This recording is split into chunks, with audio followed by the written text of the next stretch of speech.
Okay, let's get started, folks. We've got a lot of ground to cover in the next 3 days.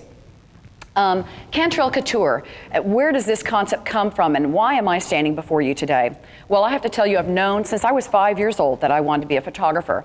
When I was a little girl, I'm the middle child of 3 daughters. I was called Jellyfingers. I was always in trouble. I want you to know I am the proud holder of a 2.0 GPA in high school. Did not go to college, but I'm not dumb. I was at the top of the bottom of my class, just so you know, okay? But you know what? It wasn't because I was dumb. It was because I had a hard time learning the way that they taught in school. I mean, I'm extremely visual. If I see it, I can do it just like that. But don't hand me a manual. It just isn't gonna happen. And the really funny part is I've written 3 books now. Thank goodness I had a fabulous writer, Skip Cohen, who wrote all 3 of my books. But if it hadn't been for that, I would have never gotten them done. And I would have never learned photography if it hadn't been for the visual aspect, which is why this kind of a venue is so powerful, because many of you are just like me, and that if we see something done, holy cow, get out of our way, we can do it. But don't hand us a manual. We're not gonna read that Photoshop manual, are we, guys? No, it's not gonna happen.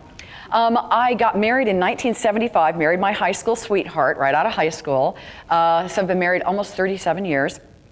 And I have to tell you, when I got married, we had a friend with a good camera take our wedding pictures.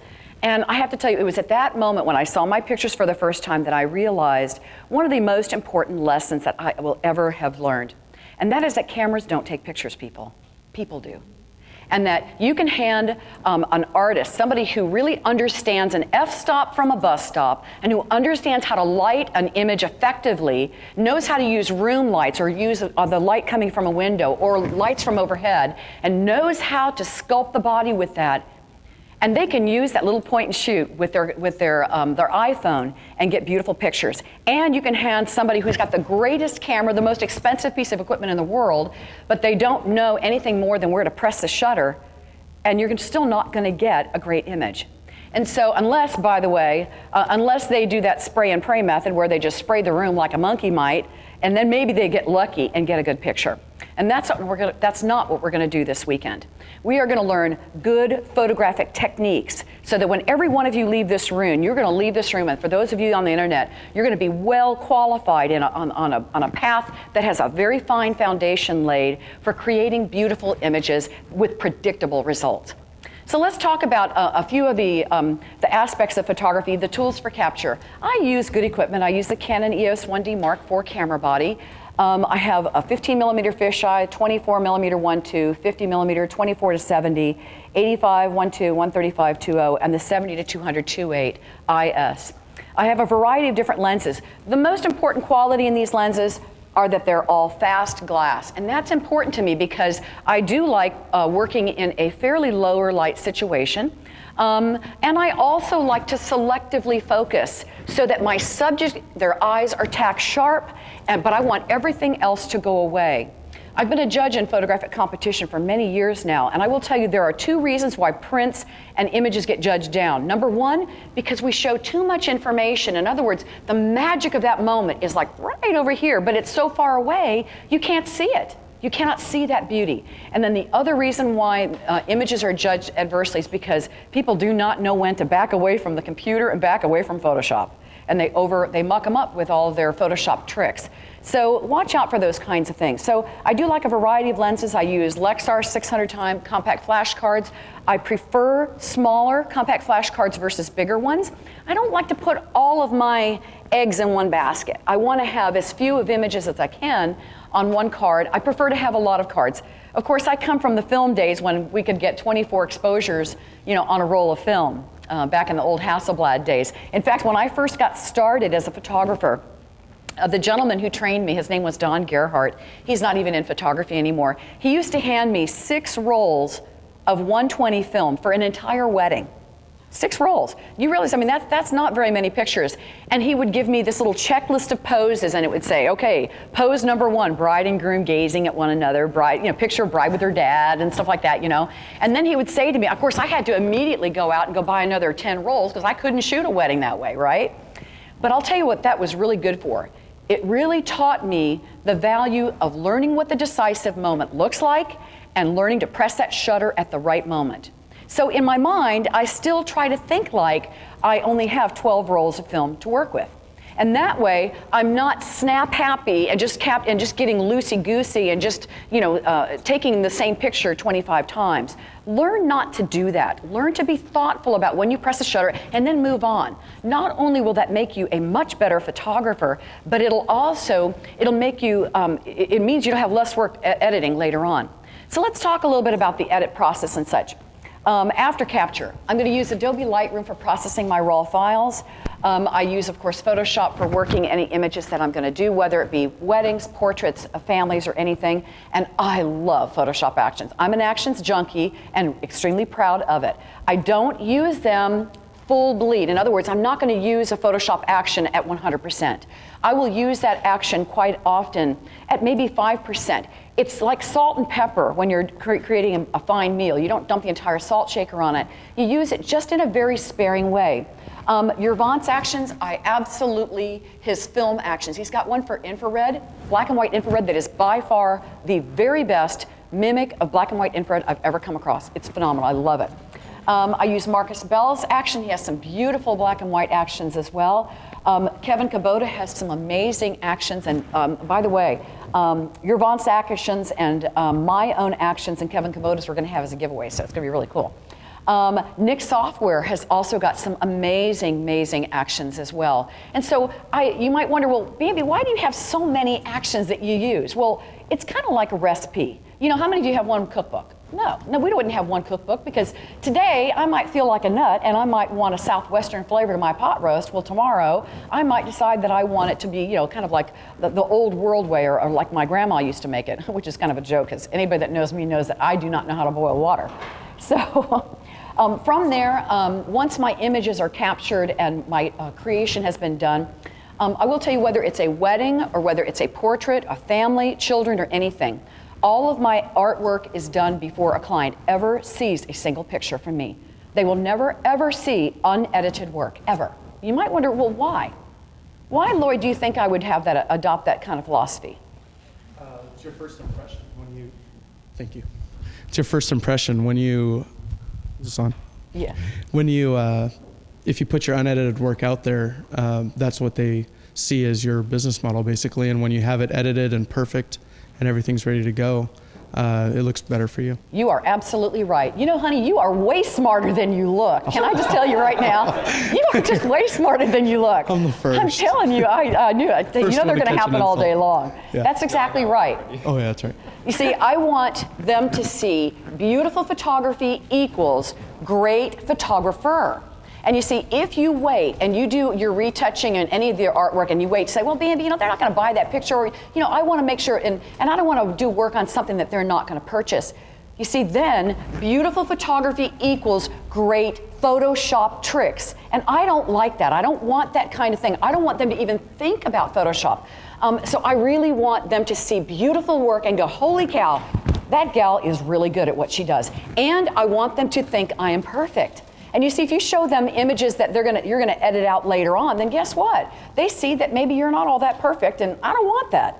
Yes, Lauren. So, what do you do with like skin retouching, which is if you have close up and it takes just quite amount of time to do a correct skin retouching?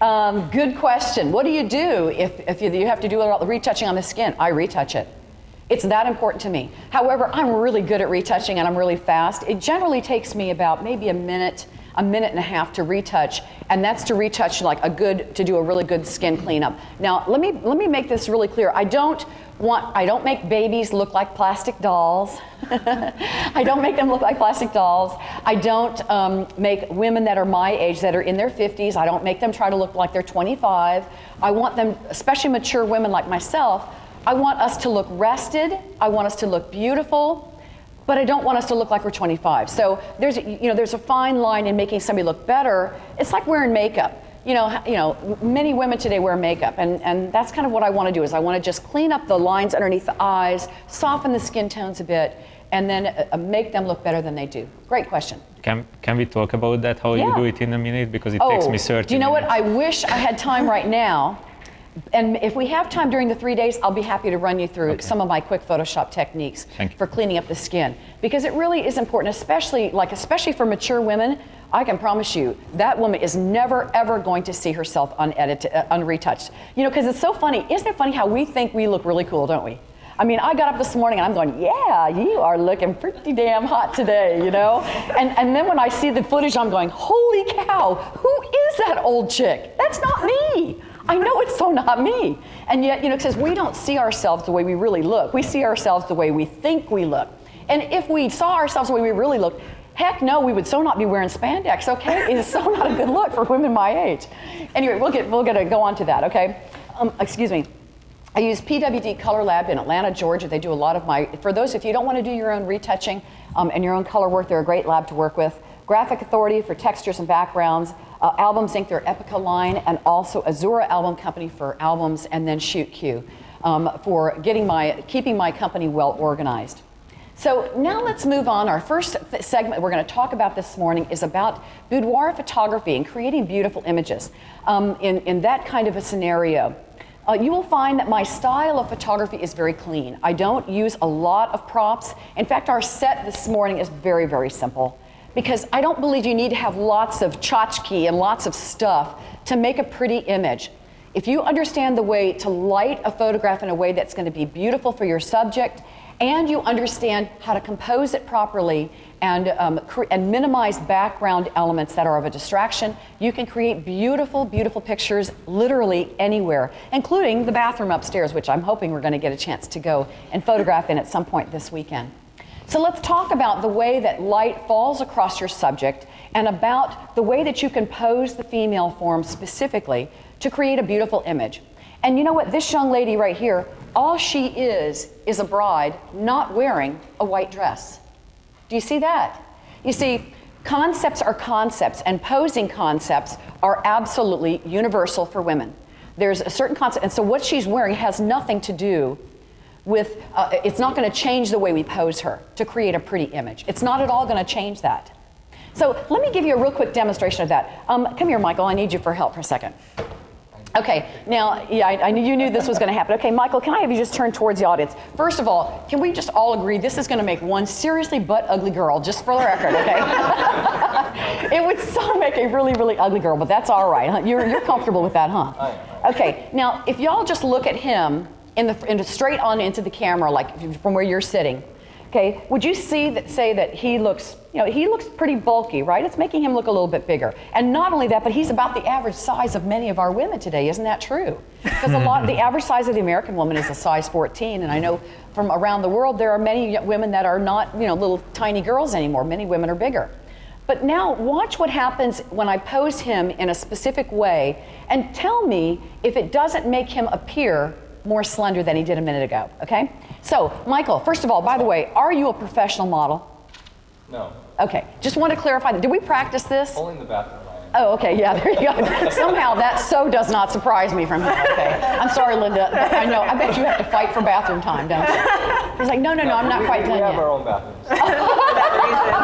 That doesn't surprise me at all. Okay, so, Michael, I want you to turn your feet towards me right here. Excellent. Now, why did he do that correctly? But I did more than just show him how. Oh, your gestures. Michael, turn your feet towards me here. You see, he did it again the same exact way. Why did he get it right? I stood where I gave him a point of reference. Laurent, this is exactly, when you're posing people, you give them a visual cue as to where you want them to go. You will never ever hear me use words like left or right. Do you know why? Why? Why am I not going to say, turn left? Why would I not say to Michael, turn left? Who's left and who's right am I talking about? Does that make sense to you? Mm-hmm. You see, and the more that you learn the art of communicating with very visual, simple cues, especially for a wedding when logic does not reign as king that day anyway, right? Then the better equipped you're going to be able to pose your subject, get them done really fast. So learn the art of visual cues. The next thing that's really important is, you notice that I didn't do this. Laurent, do what I'm doing right here. I mean, Michael, do this. Why would this not be correct? Why would I not want to do this? Why would I not want to stand like this and say, do what I'm doing right here? Because you can't see what he's doing behind you? Thank you. That's exactly right. That's right, Lloyd, because you see, when you turn your back on your subject, you can't see his eyes. I have lost my connection with him. You do not turn to stone by looking people in the eyes. It's okay. All they are is just people. It's all right. So with Michael, if I want him to do what I want, I need to make sure that he doesn't have that puzzled look in his eyes. So I'm going to say, Michael, turn your feet towards me right here. Excellent. He did it exactly right. The next thing I want to do is I want to shift his weight to his back foot. Now, with photographers, if we say in photography terms, we'd say, put your weight on your back foot. But the problem is that people end up doing this thing. They go like this because they're not photographers. Our clients aren't photographers. They're people. So I've learned that there's a sneaky way to get them to put their weight on their back foot. And I learned it by going to Hawaii and watching hula dancers. You know, when a hula dancer is dancing, what are they moving? They're shifting their hip one way or the other. And I learned, I went, hey, wait a minute. If I say to my subject, Michael, this right here is your hip. Can you just push it towards my hand? Guess what? Automatically, his weight shifted to his back leg, and I didn't have to do anything special. And more importantly, you do not have to touch your subject to get them to do that. That's important that you not have to touch the subject to get them to do that, because especially, you know, you may have a little bride or this little gal, especially if you're doing boudoir work and you're a man, you may want to not have to touch her. It may make her feel uncomfortable to have you touching her. So you want to be able to use gestures and say, hey, you see this hip right here? Just point to it and say, push it towards my hand. And immediately their weight shifts to the back leg. Now, for most women, we want to shift that weight back away from the camera. Why? Why? Make us look thinner. That's right. Why would it make you look heavier to shift your hip forward? Why? Because of gravity? Well, it's more than gravity, though, Michael. It's more than gravity. Lloyd? Is it the magnification of the lens? magnification of the lens? Kind of. So if you're a fisherman, you put the fish out far, you long arm technique, and it looks really big, and you hold it back here. I'm sorry, honey, but I'm a girl. I'm sorry. No, but hey, I'm sorry. Just want you to know, just for the record, I was my daddy's only son, so I know how to fish in a really big way. So I'm just joking. Because of the perspective of the lens. Well, that's true. It has to do with perspective. But ladies, it goes way farther than perspective. I'm sorry, but my thigh, does it look bigger with the weight on it? Or does it make thinner with the weight away from it? It looks thinner if I push the weight. Because see, I don't have the weight on the thigh. So whenever you put pressure on that, any kind of a body part right here, and you push that element forward, you're putting weight on it, which is spreading out the muscle in your thigh, and it's making you appear heavier. So, you know, as I said, I don't know any woman who wants to appear fatter and flatter than she is. So that's what we want to do with Michael. We want to push that hip away from the camera.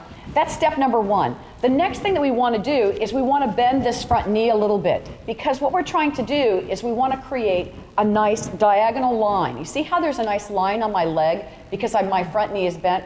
So take this knee and bend your knee and bring it over towards your other leg. Beautiful, look at you. Oh baby, you are hot now. That's it, loving it. Michael, look right here a second, look right. Oh yeah, I'm hunting. Yeah, you are doing great. Point your toe towards me this way a little bit. Love it, very, very good. That's excellent, Michael. Now the other thing that we want to do is now I want to have him press his tummy a little bit towards my hand this way. Press your tummy towards me a little bit this way. Now you know this is where men and women are so polar different. Okay, you ready for this? Okay, ladies, if I asked you to press your tummy towards my hand, what is the first thing you're going to do? Suck in, right? We so would suck in, right? No, guys, where they do, okay, babe, boom, and they're poking out their stomach. It is just so funny how men and women are different. But isn't it crazy how women, is there a woman in this room that would go pull my finger? I mean, we ain't gonna be doing no pulling my finger thing, you know. We just don't, there's some things that like no, I'm sorry, babe. So it's the universal code of womanhood and manhood. And so the thing that we're trying to do, if Michael were a woman, is we want to rock those shoulders back a little bit. You see what happens when I pull my pelvis forward a little bit? It rocks my shoulders back a little bit. You want to learn to become body part specific. The next thing that I might do is I want to create a bit of a light trap in here. I don't want his arms close to the body. That's real important. You see, the closer his arms are to the body, then I can't see this. You see, this light trap is what gives his waist or her waist context. You see, if the arms are real close to the shape, the body right here, guess what? All we've done is added 20 pounds and made him look heavier, or her, made her look bigger than she was. Okay? Are we on the same page? Y'all with me now? Okay, so thank you, Precious. You did a good job. So now let's look at some slides, and we're going to look at some examples on using those posing concepts in relation to the light source. So let's talk for a moment about the kind of lighting that you need to have to create beautiful images like that. Where is the main light coming from in this picture? Would you agree it's coming from over in this direction right here, right?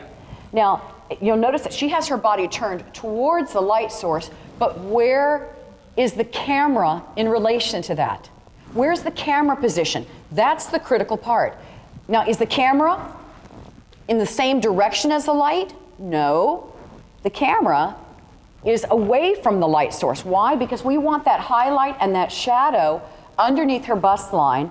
We want that shadow on her cheek. That's really important. So let me show you the real high-tech way that I captured this image. Okay, this is one of my spaces in my studio, and as you can tell, I have all the latest technology. I do. I have everything good. These are just two simple windows in my studio. I have 20-foot ceilings, and so I have two windows.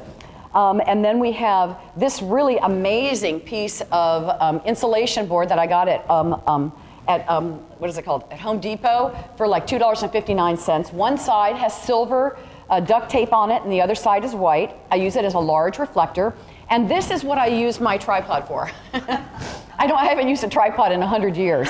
I just don't, I find it slows me down too much, and I don't need a tripod. I find that it's too confining. For me, and I don't need it to, if I'm photographing in a slower shutter speed, I can hand hold my camera with a 70 to 200 millimeter lens on it at 1/4 of a second without getting movement. Learn to play little games in your mind to learn new techniques, folks. If you do that, guess what? It means that you're never at a loss, and you always have in your mind a plan B. So I always have little games that I play. It keeps me busy and keeps me, gives me just a little side game for myself. So one of the games that I play is if I'm shooting a wedding, I go, how low can I go? And so I'll go, okay, I'm going to try to go for 1/2 a second. So sometime in the evening when there's dancing going on during the wedding, I will have my clients, and I'll be photographing, and I'll say, I'm going to try to get 1/2 a second exposure without getting movement. So I'll go, let all the air out of my lungs. I brace my arms across my chest and very slowly press the shutter. And then I see, well, did I get it? Is there too much movement? And then it helps me to learn a new, a slower way of photographing. And because there's sometimes when you don't want to introduce flash because it's just a little bit too sharp and too hard. The other thing in this picture is this piece right here. This is just a piece of opaque plexiglass that actually fits up in these windows. It's the same side as these windows, and I just put it up in the window when I need it. And when I need a white floor, I just lay it on the floor so that I can have my subject sit on top of it on the floor. And that way I have something very, very simple. So my main light is coming from the windows, and then I'm going to fill in the face just a smidgen with my reflector. Now, you don't want to fill it in all the way. I don't want that light to be equal on both sides of the face. I want dimensionality. In other words, highlights and shadows. Shadows are what give any image its dimensionality. That's what gives it its shape. And so we want people to have shape. It's so, so important. So you want to think about, whenever you're about to take a picture, say, well, where is the main light coming from? And how do I pose my subject, and what direction do I pose my subject in relation to that light source? Okay, does it make sense? Questions? We doing okay? Yes, Michael. Do you always use a full-length film car, or do you actually use sometimes just a circular one if you know you're going to shoot? Sorry. If you know you're just going to shoot from waist up? Yeah, from torso up. Excellent question, Michael. No, I have. In fact, one of my favorite reflectors is the 5-in-1 reflector. It has 5 different reflectors in one. It has a black side, a white side, a translucent, a gold side, and a silver side. And for portraits, if you're doing 3/4 length or half length, it's very, very easy. You can get beautiful, beautiful results. So you don't have to buy this very specialized piece right here. This just stays in the studio. When I go on location, we take that reflector, the other ones with us that are much more portable, and are able to use those on location. This one just gives us a real nice, soft bit of fill. Okay, yes. Is there a color that you use the most, like the white or the silver? Excellent question, Linda. Depending on the subject, if I'm working with someone who has a person of color, like African American, or a Philippine or Chinese, someone who's got darker hair, then I might be inclined to use the silver side of the reflector, because with darker skin tones, what gives that face its dimensionality are not the shadow areas, it's the highlights or the little speculars on the face. That's what gives that skin its dimension. What gives Caucasian skin like myself dimensionality are the shadow areas that appear. So on my skin, I might choose to use the white side of the reflector. Excellent question. Any more before we go on? Bambi, the internet is loving this. Oh, good, I'm You're glad. saying you're making everything look so easy. It is easy. No, it's actually really hard. It's very difficult. You never will get this. I'm just kidding. Okay, but now hang on a second. Wait a minute. By the way, just for the record, this is my son's little brother. This is my dog, Cooper. And the reason this slide is in here is that I want you to look at the quality of light, besides the fact that I miss him terribly and he's as cute as they come. I mean, come on. That is the cutest dog in the universe. Look at the quality of light. Look at the light in his eyes. This is in that same location, so it doesn't matter whether you're photographing a person, whether you're photographing a woman, or any kind of a creature. Just watch the way the light falls across them. You can tell the main light is coming from this side of his face. Would you agree with that?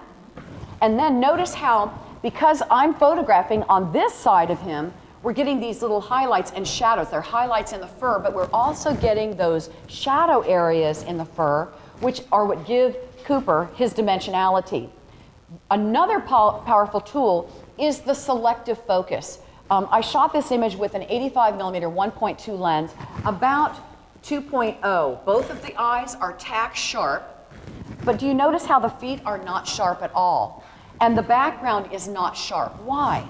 It's because, you see, those things I don't want to compete with the face. I want your eye as the viewer to go right to those eyes. If somebody is looking in the camera at us, we expect those eyes to be sharp. We want them to be tack sharp. So that's the rule you want to think about. But then think about after that, do you need to have everything else to be sharp? So you may want to use one of those fast lenses that can really blur out those insignificant things that are less important, that you don't need to be sharp. Do you notice, by the way, how I'm filling up the frame with the subject? That's one of the other techniques. That's a really important thing for us to learn to do, is if you're doing a close-up, fill the frame. I'm not worried about whether I have to make an 8x10 print. I will make a print that is going to work for that picture. This would make a great 7x10, but not an 8x10 because it would crop off his feet, right? So we're not going to do this as an 8x10. If I had a client who wanted this to be an 8x10, then I would put it on a mat of some sort. That could be, so in other words, make the print 7x10 and then put it in a larger mat so that that matting could be 8x10. Does that make sense? Okay. We have a couple. A couple questions from the internet. If Great, I'd love that's it. all right. Question from Monster was, when do you use black reflectors? That is a great question. And you tell Monster that is a really good question. Let me tell you when you would use a black reflector. Hey, cutie, come over here, baby. We're going to use you, by the way, Laurent. You're going to be my black reflector. I want you to notice what happens with my face when, Laurent, I want to see your butt. So turn around this way. Okay, no, let's stand up tall for me, okay? Now, I want you to notice what happens when I move myself closer to him. Do you see how we're getting a shadow on this side of my face? So you see, black reflectors absorb light. White reflectors and silver reflectors reflect light. So if I'm working with somebody who is a larger person, and I want to slim down that face, I will use the black side of a reflector and then photograph from that same side. Does that make sense? Thank you, baby. That was really good of you. Appreciate that. So the moral of the story is the black side of the reflector is, by the way, is my second favorite side to use. Because when you have somebody who's got a round face and you want to make that face look a bit more narrow, or you have cheekbones and you want those cheekbones to pop out a little bit, using the black side of the reflector is a phenomenal tool for sculpting that face a bit more and making that face appear more slender. It's a really good tool. Any other questions on that? Another question with regard to when you talked about your 5-in-1 reflector. They were wondering what size you use. That was a Shutterbug. Oh, okay, great. I like the 60-inch reflector. The 60-inch, it's a nice big round one. A good size. I don't like them too small. And here's how you use a reflector. For instance, if you kids are my subject, and we're going to talk a lot about this as the program goes on, and I'll give you some demonstrations in slide format. I don't use the reflector like this. I use the reflector like this. So in other words, if the sun is back there behind you and I want to give a little bit of snap to your face, I'm going to use the edge of that reflector. It'll come into my reflector and then I will whisk it across your face on the side, not like this, because we don't want to use the center. Oh, great, thank you, baby. Forget, I got my sidekick, John. So I'm going to use a reflector like this, not like this. Okay, make sense? Okay, cool. All right, great. Thank you, love. Okay, so now let's talk about a bit more about the posing in doing boudoir work and the ways that you can create beautiful images. I do not believe in telling people to smile, telling them to look sexy, telling them to do things. I give them a reason to behave that way.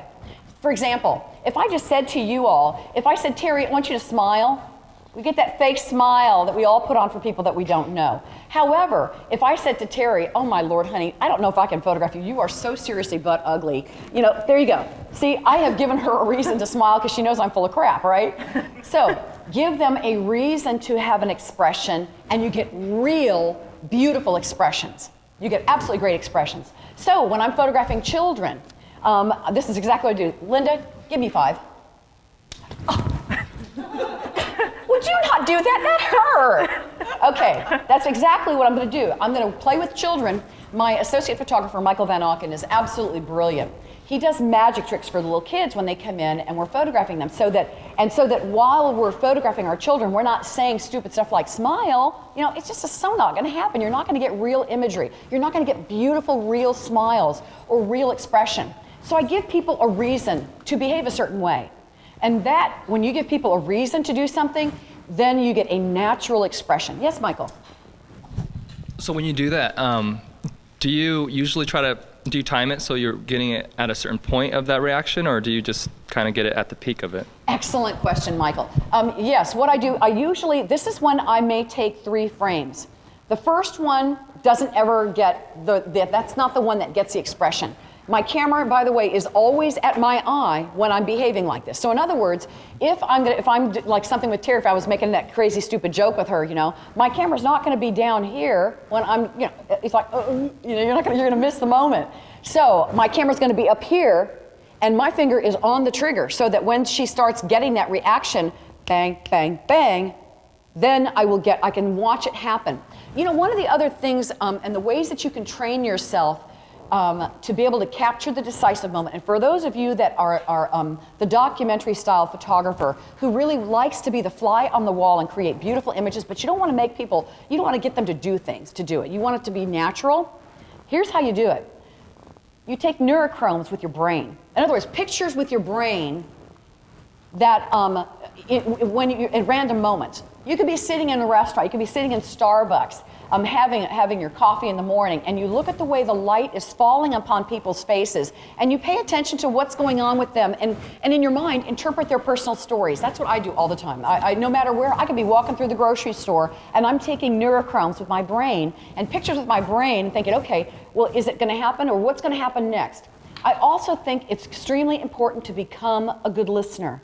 Learn to be an extremely careful listener, and then you can hear when something's going to happen. You can feel it. You literally can feel it. And so I very, very much am a very good listener. That's my one good quality, is that I'm a good listener.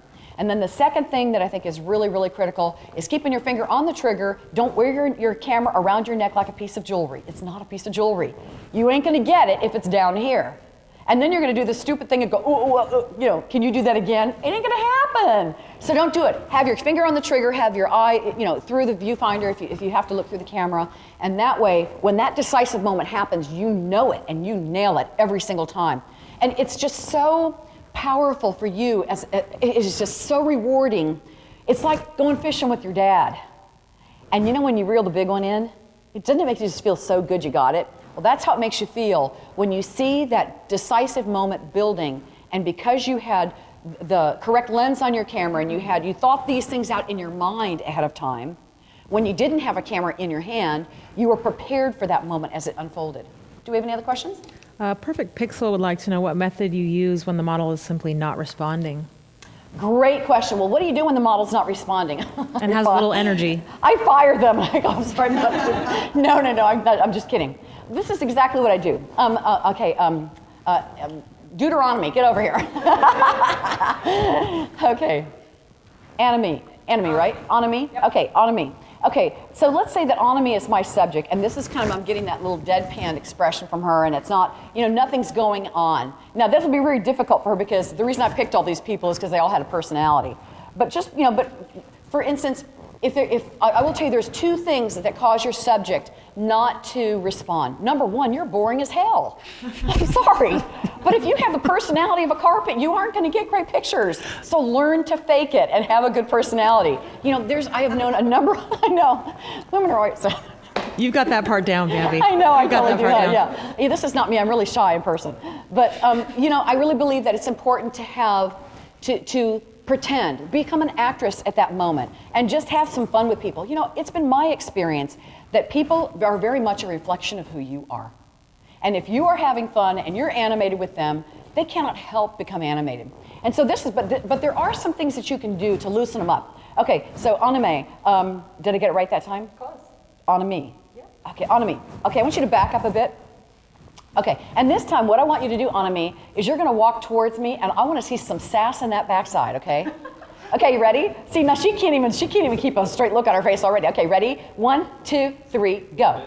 That was the worst job I have ever seen. That was just so pathetic. Did you see that? I mean, look at that. That's so cheesy. Okay, one more time. You ready? Okay, girlfriend, come on. Oh yeah, love. Oh yeah, she's got it going on. Bang. Okay, it's not about the act of having her walk. That's not what this moment is about. But did you see what happened with her face now?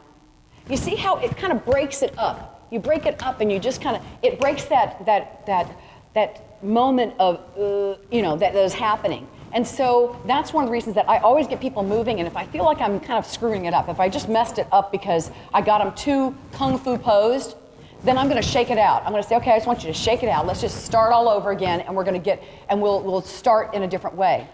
So that's how I would handle that. Thank you, love. Okay, any other questions before we go on?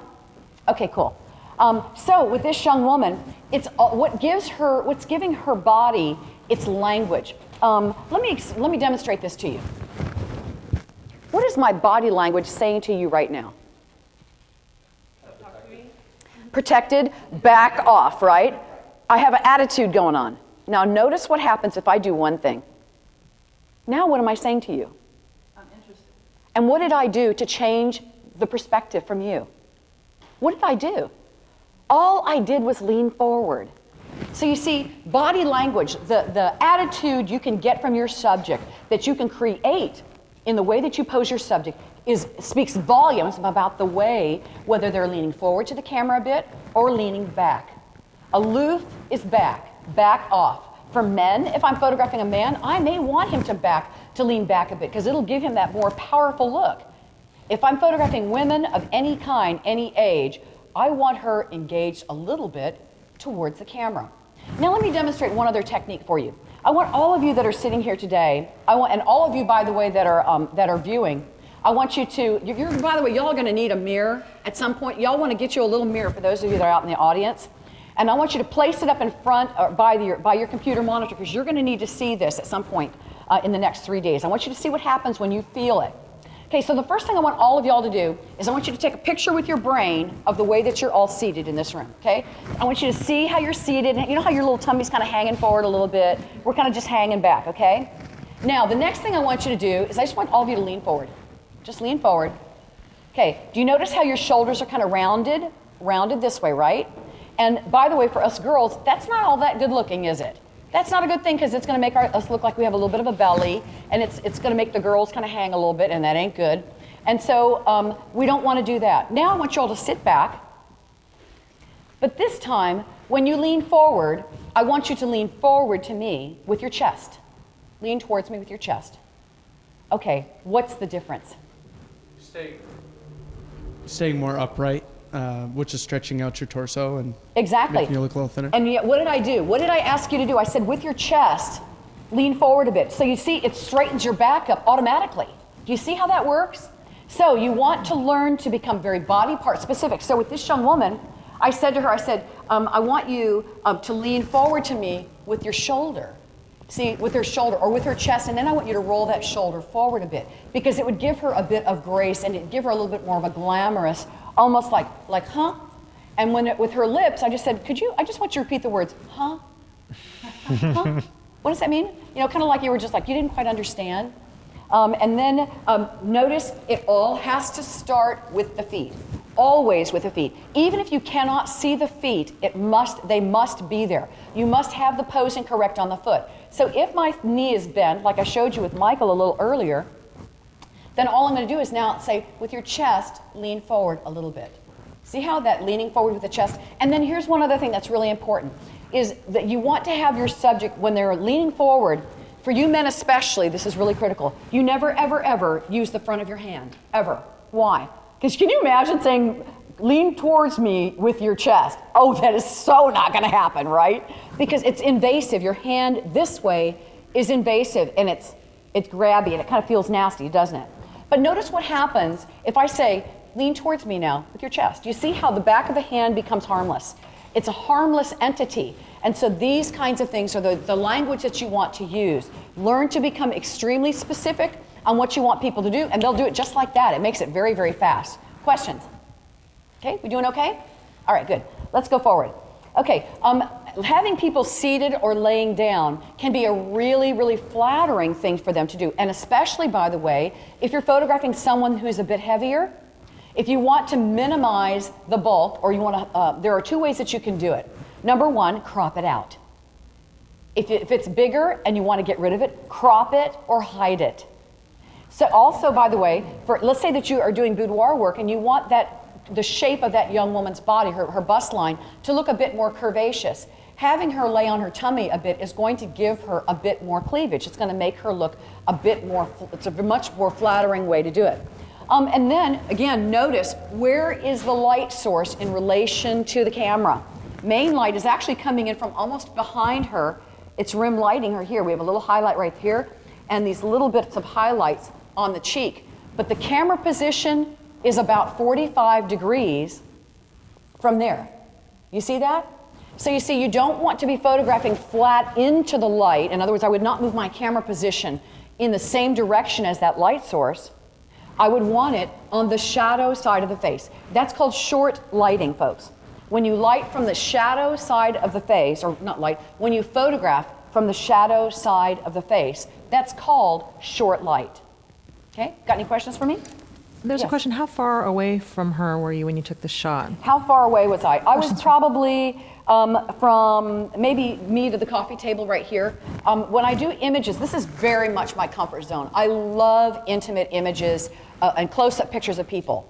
I find that if they can see, if they're much more impacting, and impact is everything in the mind of the client. They don't understand, the Rembrandt triangle on the cheek. They know one thing: impact. Do I look great or do I look bad? That's it. That's all a client understands. Photographers understand all that other technical stuff.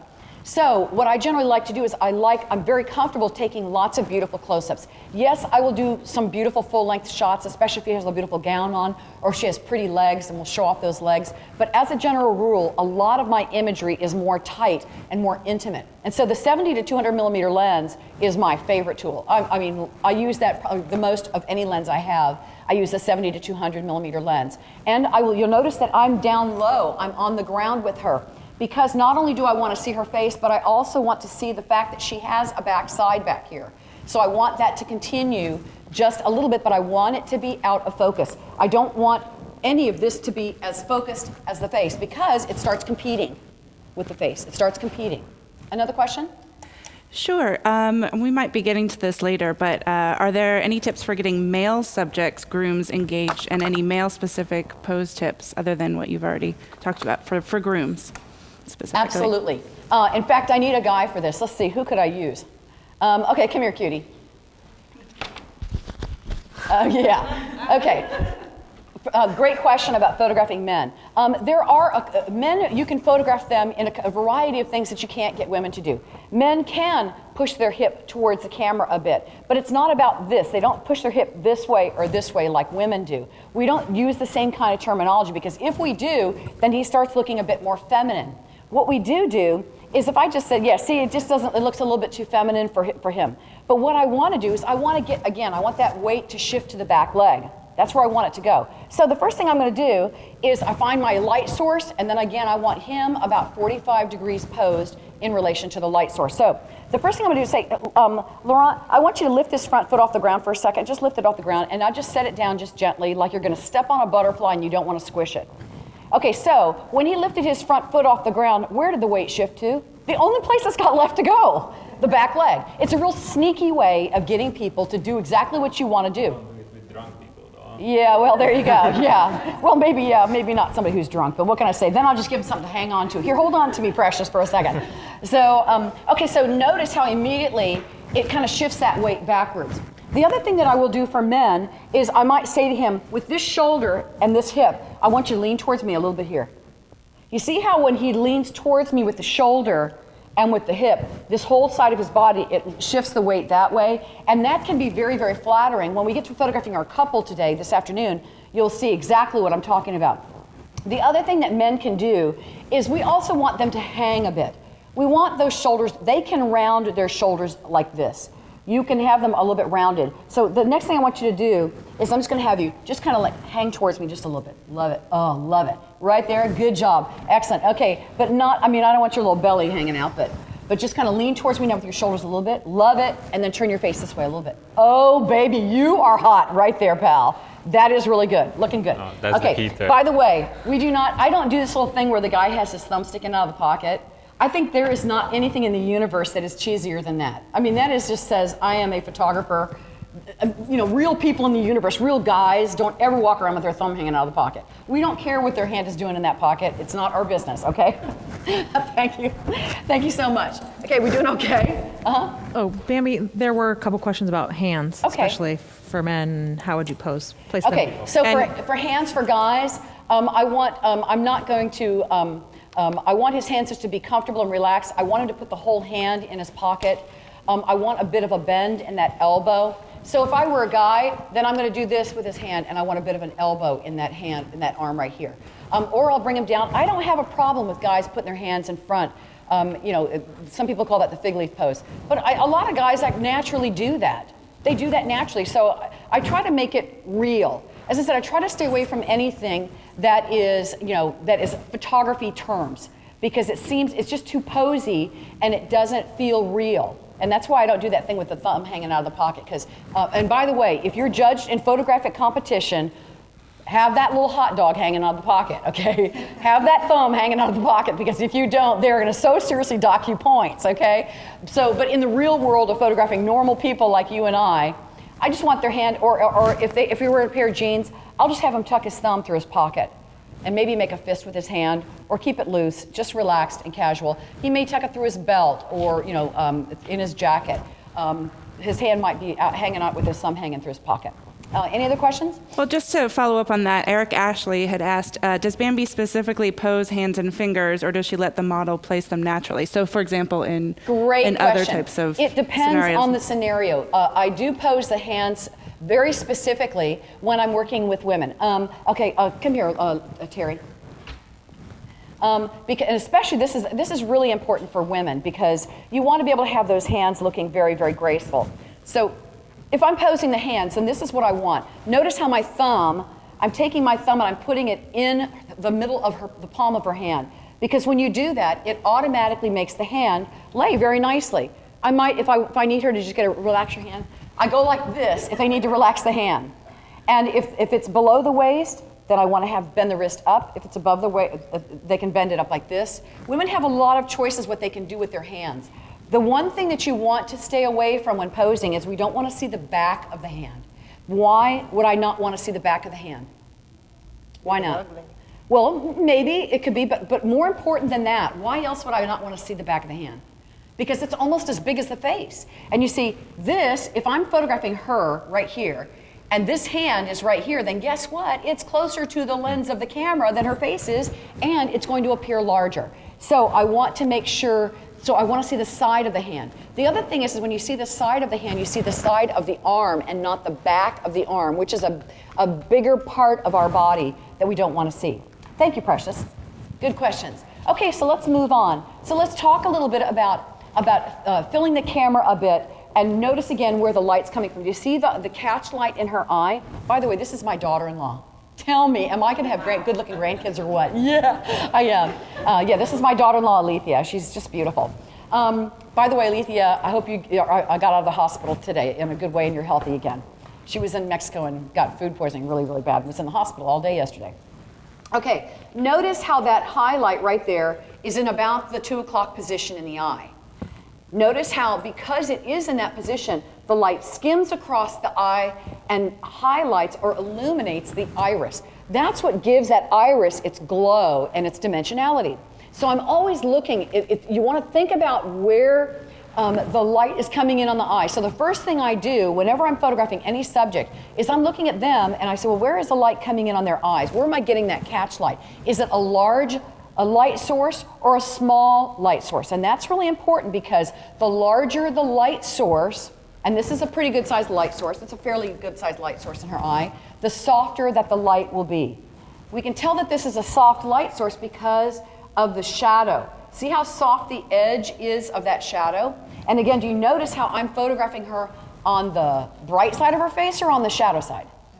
Shadow side. Now there's one type of face that you want to flat light or photograph on the bright side of the face. You know what kind of face that is? What kind of face might we want to make look bigger? How about a long, skinny face? So if your subject has a really long, narrow face, then that's the one person that you may say, you know what, I think I'm going to light them on, I'm going to photograph them from the side that the light is on.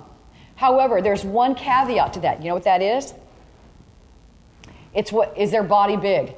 You see, if they're a bigger person, then maybe I may err on the side of photographing on the shadow side because the majority of their body is going to be in shadow, which means they're going to look slimmer. Does that make sense? Okay, we're all on the same page? So, pay attention to where the light source is falling. Now, by the way, can you tell where I took this picture? Do you have any indication of what the background was? Any indication whatsoever? You see, that's the beauty of just looking for pure light.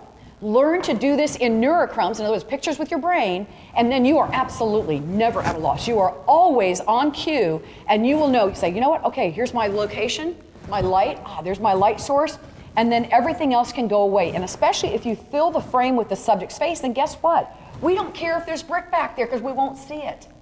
Learn to crop it in the camera. Use shallow depth of field. Cropping in the camera, shallow depth of field coupled with beautiful soft light photography is your best friend as a photographer. It's absolutely going to save you when you're in that first church of Uglyville, and we have all photographed in that place before, right? Yeah, we all have where they had all the kids' pictures on the wall and all the handprints and all these colorful, trips to Mexico and all this colorful stuff. Well, you can literally photograph absolutely anywhere if you pay attention to the light source and filling the frame with your subject's face, and then use shallow depth of field. Yes, love? If the crop in the camera is an equivalent of 8x12 or 4x6, and you don't know what sizes the client's going to want, how do you crop in camera without losing those extra? Excellent question. I crop always for the benefit of the picture. It's always about the picture and I don't pay attention to whether it's an 8x10 or not, because the way that I look at it, it's got to be about the integrity of the piece, of the image itself. Then what I'll do is I'll say, you know what, like if this were a client picture and they wanted an 8x10 picture, I'd say, okay, well, this is going to probably be, we can either put this in an 8x10 on a canvas that's an 8x10 and make the image more like a 6x9 on an 8x10 canvas. You know what I mean by that? That's the way I would personally do it. Or I would say, you know what, this print is not going to be good as an 8x10. This would be an amazing print that's a custom piece. We want to make this a custom piece because not every picture should be 8x10. And I really believe that one of the things that separates you and I from all the realm of photographers or people out there that just have a good camera is that we're not thinking in 8x10, 5x7, or 4x6 crop or 4x5 crop. We're thinking about, sometimes that picture is a 5x10. Maybe it's a long, skinny picture, and that's what gives it its beauty. Can you imagine cropping a 5x10 beautiful, horizontal, cool print and making it an 8x10? It would kill it. So we sit with people, with the clients when they are ordering pictures, and we let them know right away, this is an image that's going to be, that's a showpiece that you should make, as a 5 by 10. And the way that I want a client to see that picture, the way that I want them to purchase it is the way that I show it. So in other words, if I have an image, whenever they see my pictures, period, in any kind of scenario, they see it the way that I envisioned them to see it. They'll see it, if I know the magic of that picture is a 5 by 10 horizontal, they're going to see it on my screen as a 5 by 10 print. They're not going to see it as the way it was shot. They're going to see it the way that I envisioned them to want that picture. And then I will communicate to them that this is a piece that you want as a long, skinny picture. Don't crop it. And then the way that we, any enlargement, any print that anyone buys from me, whether it be a 4 by 6 print or an 8 by 10, we mount all of our images before a client ever sees them. We mount, when they purchase a picture, we mount them on 8-ply 11 by 14 mats. That's the way for, like, if a person buys a picture from me, just a single image, they bought a 4 by 6 picture, but it's going to come on an 11 by 14 8-ply mat. Why? Why would I do that? Because, go ahead. I was going to say because you're a professional and you're distinguishing your product from something that they can get at CVS. Exactly. See, a 4 by 6 picture at CVS or at Costco is what, 89 cents or 49 cents or whatever. You see, I'm going to charge a lot more than that. And I want them to see my work as different. And if you just give them a 4 by 6 picture, then I'm sorry, guess what, people? They're going to see that as, oh, this is a 4 by 6, I could go to wherever, CVS. How come you're charging so much for your prints? Well, my prints are art pieces when they get them, so that it validates, it's all part of the mystique. And I charge the same amount that I do for an 8 by 10 or a 7 by 10 as I do a 4 by 6. It's all the same price. Why? Because it takes me just as much work to print a 4 by 6 and to do the artwork on that piece as it does an 8 by 10 image or whatever the case is. Does that make sense? Okay, so let's go forward. I know we're getting our time starting to get close where we're going to start doing some real photography soon. We have about I just want to let you know the internet is loving. Yay, every minute of I'm this. so happy. Everybody's having so much fun. I'm so relieved. Yeah. and they love you and your personality. Oh, good, for I'm sure. so glad. Good, And good. Our scheduled break is in about 20 minutes. Okay, good. All right, great. Okay, yes, Tara. Just one quick question about your proofing. Do you do proofing online? Do you do proof books or anything Excellent. like that? Sorry, I have to go get some water. We'll Excellent question. For weddings only, I do 4 by 6 proof prints that, again, all my retouching is done before they ever see a picture. I generally take on a wedding somewhere between, around 1,000 images for a whole, 12-hour day. And then I'm a very heavy editor. I edit down to about the best 600 or 700 images that a client will actually get. Those are printed by PWD Color Lab in Atlanta, Georgia. They're 4 by 6 prints. And I don't like those dumb proof book magazines because I don't know of a single woman my age that can see a picture that's that big. They can't see it. And you know what? If they can't see it, they can't buy it. They can't get emotionally attached to it. So I want a big proof. So I do 4 by 6 prints. I want them to touch those pictures and hold them and pass them around. I want every Aunt Martha and their relatives to have those pictures and to share them. And I want them to be screaming off the page, and by George, I want those pictures screaming in my behalf. That way, I'm not only going to photograph this event, but guess what? Every other family friend that they've got, they're going to have to come see me because they've seen my work. And they're not seeing some stupid little proof magazine where the pictures are, 1.5 inches or 2 inches big. They got to get a freaking microscope out to look at it. I just hate that. Can you tell I get a little passionate about that? I'm sorry, but I just don't like them. But, and then we also do for weddings, we do an online service as well so that they can view pictures online, so that for family and friends that are out of the country, that they can purchase images. I will tell you, for weddings, I'm extremely well paid to get my butt out of bed. So I am not there. I don't care if they buy a single 8 by 10 after the fact. I have made a very, very nice profit to show up. That's important to me because I don't want to be printing those stupid Christmas cards. It's like, how much money is in that? And you got to go hunt up the picture. It's just a waste of time. So I prefer, I give them all of their digital files. And yes, the digital files that they get to keep are the high resolution, retouched digital files. I would be mortified. I'm certainly not going to give them an image that's not what I want them to see. But again, for weddings, it's because I'm extremely well paid to show up. So my profit is built into my wedding coverage, and that way they get whatever they want. For portrait work, I do not do online proofing for portraits, nor do I do proofs. But here's why. If you're doing if you're trying to sell a portrait client a wall portrait, how big is their monitor? You think they're gonna say, oh, I want a big picture, Bambi. How about an 8x10? You see, they can't see if they're viewing online for portrait work. I'm not going to be able to sell them a 60-inch wall portrait because they can't visualize how big that is, and so they buy a little tiny picture because they think, oh, I want a big picture, 8x10, because their monitor is small. And so for portrait clients, they come into the studio. We have an entire slide presentation that we show. We use triple scoop music, which is fabulous copy-free music, so that they can purchase slideshows, and we can actually, with a good conscience, we can use that music without plagiarizing upon, artists. I mean, I wouldn't want people copying my work illegally. Why in the world would I, be disrespectful to all of these musicians out there and use their music without getting permission? So I use triple scoop music. It's amazing, amazing music. It's a really great way to purchase songs. And then I will show them their beautiful images in a slideshow format. For Boudoir specifically, we are doing albums. And in fact, I will tell you, for our portrait clients, we're finding that they're really enjoying albums as well. So for your portrait clients, don't think you can only sell them a wall portrait. Many of today's families, I really believe in selling them yearbooks. This year in the life of your family. This year in the life of your child, because that child will grow. And the other cool thing about doing albums once a year for a client, not only do you have a client for life, but you're documenting their beautiful family history year after year. Do you know how many pictures you can put in a person's home of their little kids? Trust me, I know, because I have a number of clients who have a shrine in their house to their children. But I mean, you can only sell them so many wall prints, and then you got to start thinking, okay, well, what else could I do? Albums are an absolute phenomenal answer to that, because you can do 10 or 20 images in a beautiful book.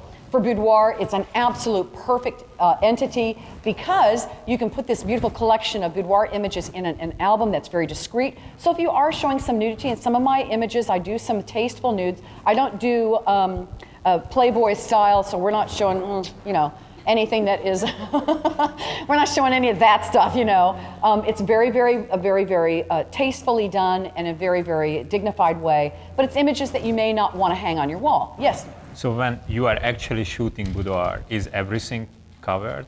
Like No. when you are shooting, or just crop it out? Sometimes it's cropped, but especially I'm very conscious of showing anything in the lower region. I don't, I'm going to cover that. If it's breast, we cover with arms. If she has a very pretty breast, if she's got very pretty breast, we may show, I may occasionally show some breast, but I don't show anything that's, if it's something of the bottom, if we're going to do some nudes, then I'm going to use her body to cover herself in a very dignified way. She might take her hand and cover her bottom, with her hand in this area. Bending that knee, by the way, is a great way to hide parts that we don't necessarily want to show. Does that make sense? Yeah.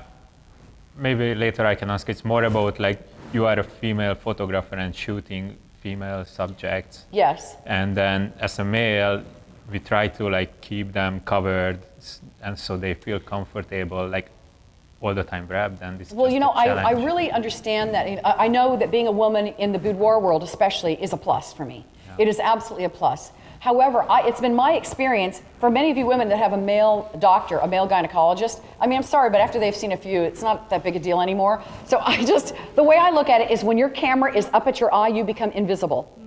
You become invisible. And if you handle somebody with dignity, and with your camera is up to your eye, and you are covering them discreetly, or you are communicating, you're not standing really close to them, you'd be surprised at how much more comfortable people feel in front of you as an individual, in maybe creating some beautiful images that maybe where they don't have a top on or something of that nature, but it's because you're not in their personal space. So I'm not saying that you shouldn't do that or you can't do it, but whatever you do, you need to speak to that person in a very dignified, very, very classy way, and use appropriate language. As I said, I use gestures. I say, push your hip this way. Using the back of your hand to gesture is a great way to get someone to be more comfortable, because you're not using the palm of your hand, and that's more invasive. Does that help? Yes. Okay. Yes. I just would like to step back just a little bit. when you say that albums are big now, Yes? do you mean an actual physical album where you put the pictures, you slide them in, or do you photo books? Excellent, excellent question. They're always physical, real books. So in other words, they're not like an online book. Because why? Because women are tactile creatures. We want to touch and hold stuff. You know, there's not a pregnant woman that can walk in a room that we're not migrating and wanting to touch her belly. It just happens. We just immediately, isn't that true? We just automatically just migrate and like a little beacon, you know, we just immediately assume that it's okay for us to go put our hand on some lady's stomach. You know, it's just what we do. So they're real books. However, I like albums that are designed, like we can do our designs in Photoshop, lay them out, so they don't have to be a matted book. They can be one of those beautiful books that are done like, as I mentioned, that Azura does for me, or that Epica Albums does, where they're a digital album. In other words, they're going to be, the files are going to be sent to the lab, they're going to be printed and then bound in a beautiful album that way as well. So, but a variety of different ways. I don't have only one way to do my books. Sometimes I use matted books. The way that my services are handled, it depends on the client. And when it comes to posing your subject, whoever your subject is, I don't have a set way that I pose people or that I communicate with them. And it's because I don't know who you are yet. You see, I really believe that my style of photography is based upon the individual that I'm photographing. And this is how I determine who I'm working with. I look at what they're wearing, because fashion, in my opinion, rules the world. It absolutely rules the world. That's why we have Coach seats in a Lexus. And that's why, I believe that, that's why we use certain tones in our home, color schemes. Like in 1975 or in the 70s, there was avocado green appliances in your kitchen. It's just what, but this started with the fashion world. So the first thing I do when someone walks in my studio is I look, what are they wearing? Does their handbag match their shoes? Now, what in the heck could I possibly learn by somebody's handbag matching her shoes? What does that mean? What's that have to do with anything? Linda, what does that have to do with anything? They have style. Well, maybe they may have style, but it goes way farther than that. Come on, Terry, what does that mean? If her handbag matches, everything matching. Yeah, which tells me what? They're into details, right? What if they're Huh? Or conservative. That's true. They could be very conservative. So these things, it tells me a lot about who I'm working with, so that I don't have to ask them that stupid question of the universe, which is, what kind of photography do you want? That, I'm sorry, is the stupidest question that has ever been, what's a dumb question? You know why? It's a stupid question because people don't know what they want. It's like going shopping. I go to Nordstrom's yesterday, and this little lady comes up to me and says, can I help you? And I go, no, thank you, I'm just looking. When 5 seconds later, something calls me. Why? Because I felt it. I saw it, and then at that moment, then I realized what I really wanted. And so it goes back to photography from the standpoint that many of us don't know what we want, but we know what we want when we see it. So the unspoken is what they're wearing. That tells me volumes about who I'm working with. It tells me whether they're real private, whether they are very conservative. It tells me if they're wearing big flashy earrings and a big belt, woohoo, that tells me they're a little bit more like Versace. They like sparkly things. That tells me volumes about that girl. That tells me she wants to be noticed, doesn't it? It's like, woohoo, look at me. So those kinds of things are going to tell me a lot about the client. So I let their visual style dictate the way that I pose them and the way that I engage with my subject. Any other questions before we move on? I just want to say we have about 10 minutes till break, so okay. Awesome. Okay, great. Okay, so and just getting to the lighting again. Notice the light is coming from over here. This shoulder being raised up right here is important for her. This leg right here, the fact that her leg is bent, that is really important. What would happen if I had that knee down in front? Yeah, all I've done is add 20 pounds to her thighs. So the forward thigh, the forward leg is the one that I want bent because it's going to take any pressure off of that. Here, I need a chair, cutie. Can I borrow your chair for a second, baby? Okay, notice what happens with my thighs. Now, and by the way, this is a rare sight, getting to see this fatter side of Bambi. But hey, I'll do anything for a cause. Okay, notice what happens with my thigh, okay? I'm sitting here, and this is so embarrassing, and I'm going to hate this, but you got to do what you got to do. But if I just have my thigh just sitting down in this chair, this is kind of like, by the way, would you not agree this is the potty pose? I mean, we all have it, right? We do that, but that's what this is called, the potty pose. So, okay, but notice how it just makes that thigh it's like, hello, beacon, big thigh, right? But now notice what happens if I, first of all, move forward in the chair, and I eliminate, so it's not flattening out. Already, I'm making that thigh look thinner. So now if I lift it up and then I cross it over, it's making the thighs look smaller in here because I'm not flattening it out and I'm not creating that more pancake area down here in the thigh. So it's much more flattering for your subject. Questions? Okay, you doing okay? All right, so let's move forward. One other thing before I go on, notice we have highlight and then shadow and then another highlight on her face and then more shadow areas. This is really important. Because the main light is crossing her body here, do you see how small the highlight is on her arm? That's really important because in this photograph, which is closer, her shoulder or her face? Shoulder. That's right. So because that shoulder is closer to the lens of the camera, if I were illuminating that arm, if I had the light on this arm, guess what? That arm is going to be showing up and it's going to be bigger than the face, and it's going to make the arms look heavier. Okay? So really think about where you're positioning your subject in relation to that light source.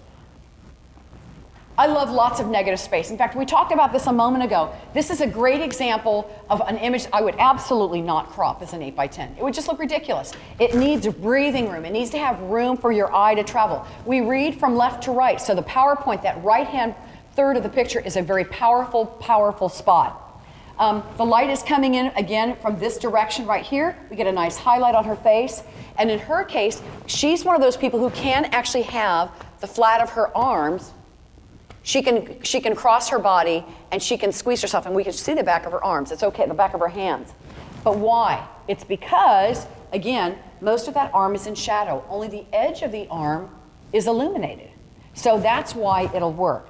So in her case, with this was one of those young women. By the way, she has a long, thin face. Do you notice that? She's got a very long, long face. So having that light be a bit softer, and also notice how I'm photographing her straight into her face. That's why, because she's got that longer, skinny face, which needs to be perked out a little bit on the sides. Does that make sense? Okay, good. We doing okay? All right. So. Notice again, this is another image that would be ridiculous to crop it as an 8x10 because it would crop her hand off and it would just look ridiculous. But notice how she is posing. Again, the light is coming from the left-hand side, but notice what's going on. Again, it starts with the feet.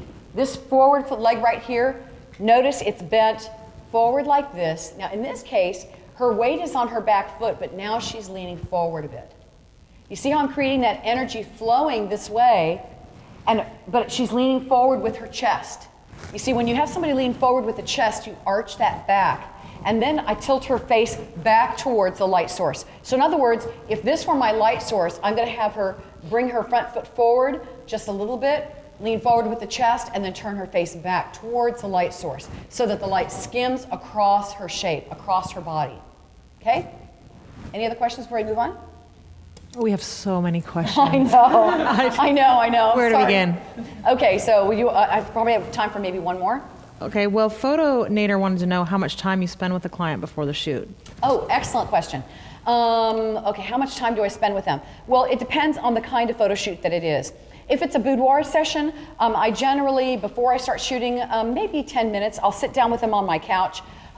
We have either spoken on the telephone, and I've encouraged them to bring a variety of different things in. I do not have in my studio lingerie for people to wear. I think it's kind of icky, kind of creepy, you know. I mean, who wouldn't wear clothes that other people had on? I would so not do that. So, but what I do, that's why I use fabrics a lot, because they're just much more harmless, and I can cover whatever I need to with fabrics and create a variety of different looks that way. So the first thing I do when I sit down with a person is I talk to them about their concerns and about the things that they like. I want to find out about their personal style. As I said, the first thing I'm doing is I'm looking at what they're wearing. Are they wearing closed-toed shoes? Are they wearing cute sandals that are sparkly? Are they wearing heels? Those kinds of things tell me a lot about who the subject is.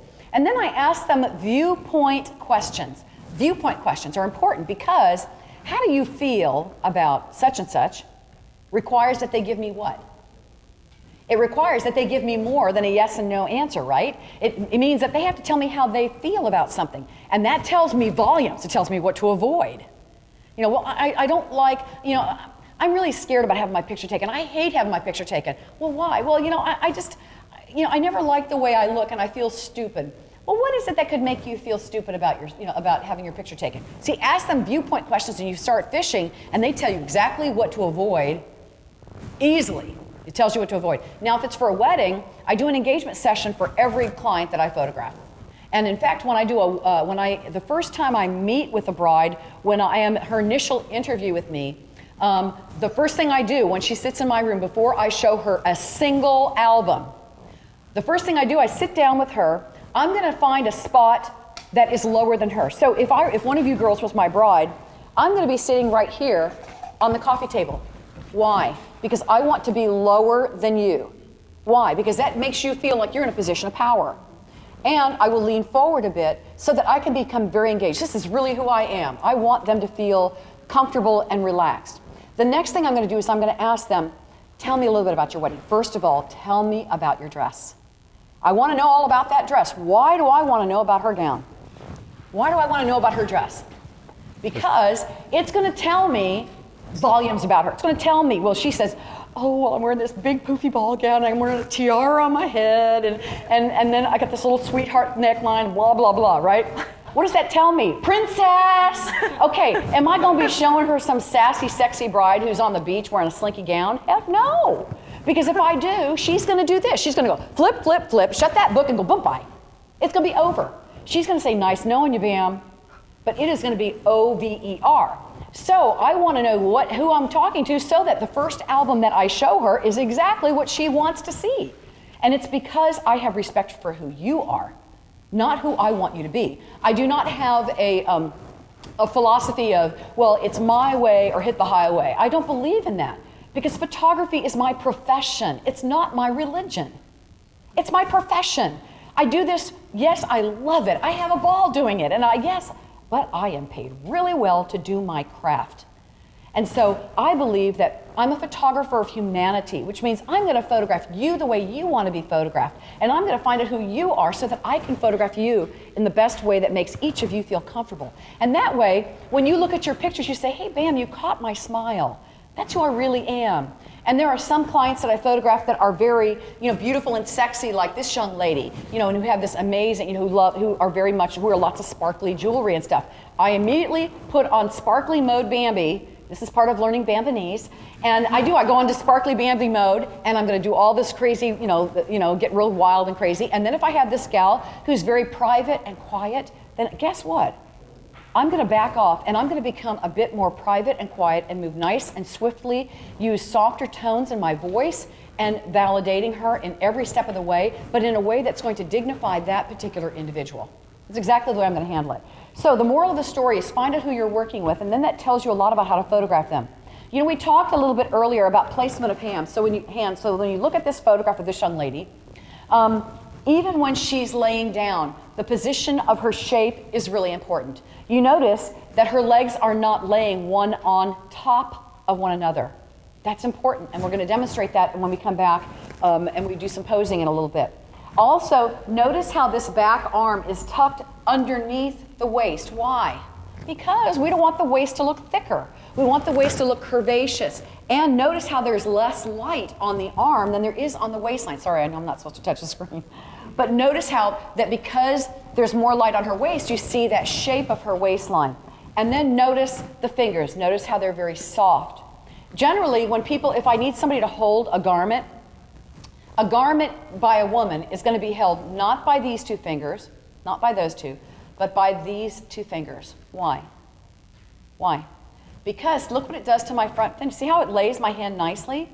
She can still hold her dress or her fabric or her skirt or her wedding gown, but with these two fingers, it makes all the difference in the world, and it gives this beautiful, elegant, soft look that's very, very pretty.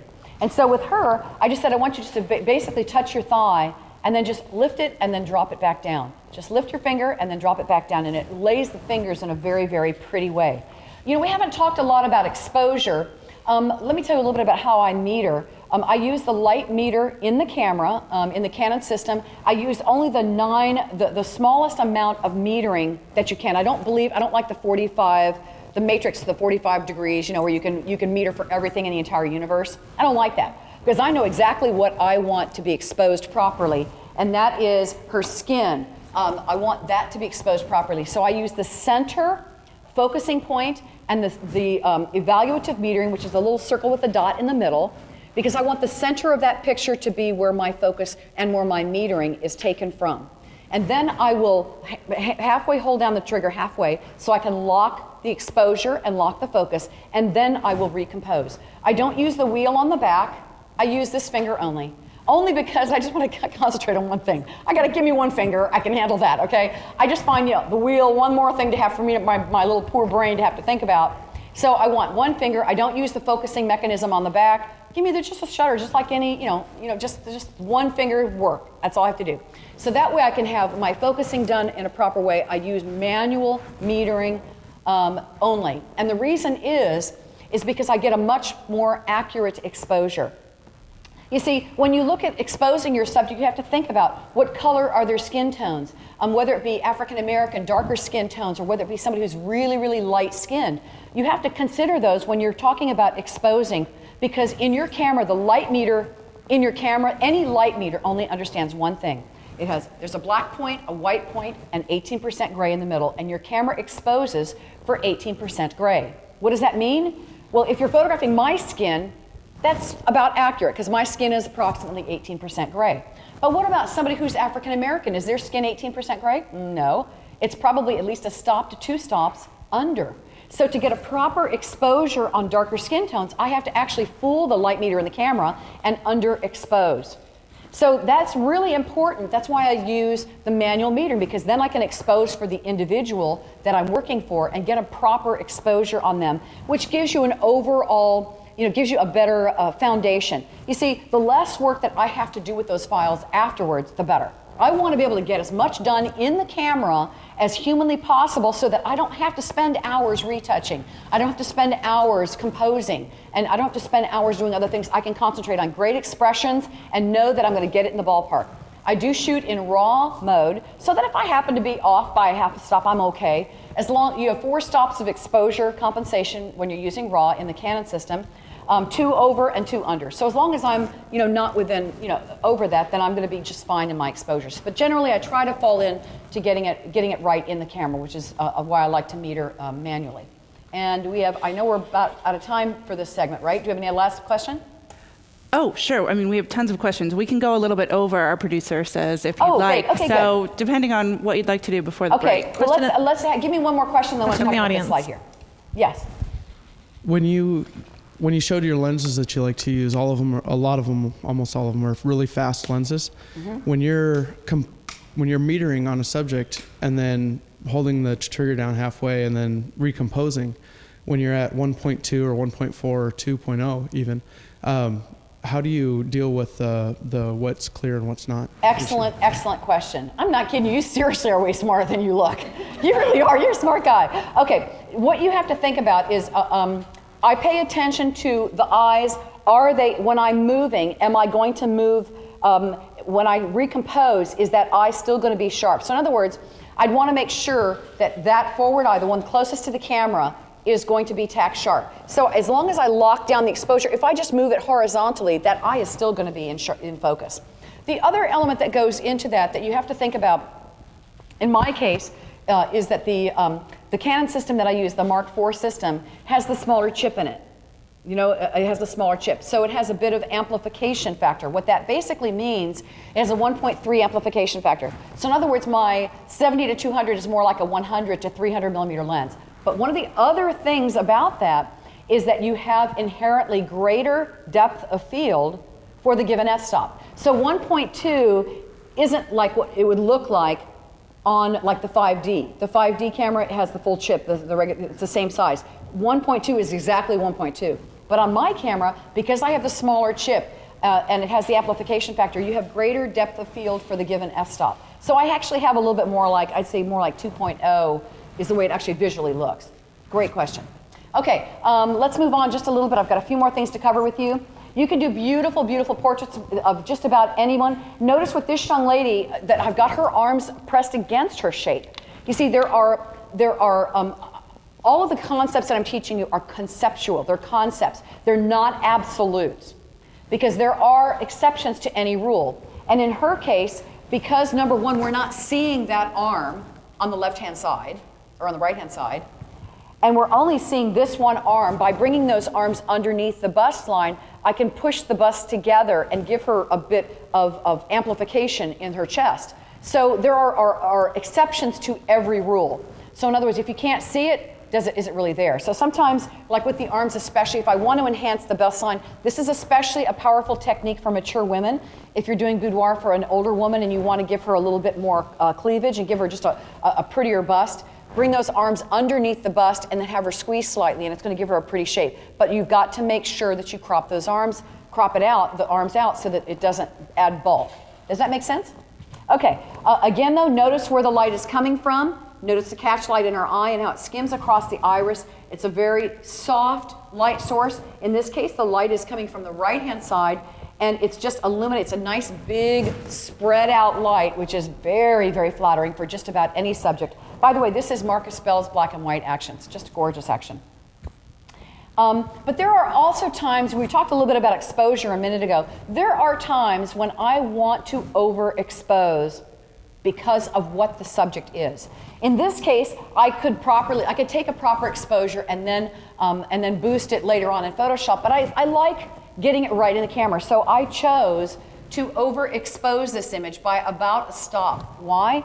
Because I don't want the skin to look like skin. I want it to go white. I want, after that, then I'm going to increase the contrast a bit, because what was really powerful in this experience with this subject was those incredible blue eyes, this beautiful piece of fabric on her face, and the color tonality.